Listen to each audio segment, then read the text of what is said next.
வணக்கம் ஃப்ரெண்ட்ஸ், ஆரம் electrical and plumbing. இன்னைக்கு பார்த்தீங்கன்னா நம்ம ஒர்க்குக்கு கட்டிங் மிஷின் தேவைப்படுன்னு சொல்லிட்டு கட்டிங் மிஷின் வாங்கியிருக்கோம். ஆல்ரெடி ஒன்று இருக்குது. அது வந்து 1100 வாட்ஸில் தான் இருக்குது.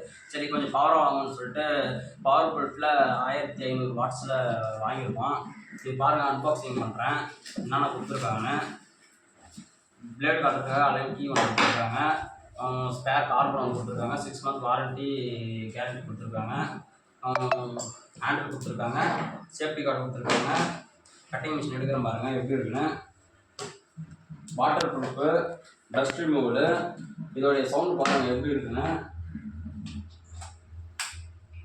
பட்டன் கீழே தான் கொடுத்துருக்காங்க, நல்லாயிருக்கும்.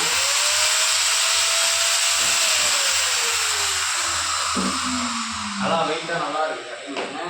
அதுக்கப்புறம் ஆல்ரெடி ஹேண்ட் ரிங்ஸ் ஒன்று வச்சுருந்தோம், உடஞ்சிருச்சு. அதனால புதுசாக ஒன்று வாங்கியிருக்கோம். நம்ம எப்போவுமே டூல்ஸ் எப்போவுமே ஸ்பேரு 2ஆக தான் வச்சுட்ருப்போம். யாருக்கிட்டையும் கடன் வாங்குற பழக்கம் கிடையாது. ஏன்னா டூல்ஸ் மேலே அவ்வளோ இன்ட்ரெஸ்ட் நமக்கு. நீங்களும் இந்த மாதிரி டூல்ஸ் வாங்கியிருந்தால் கமெண்ட் பண்ணுங்கள்.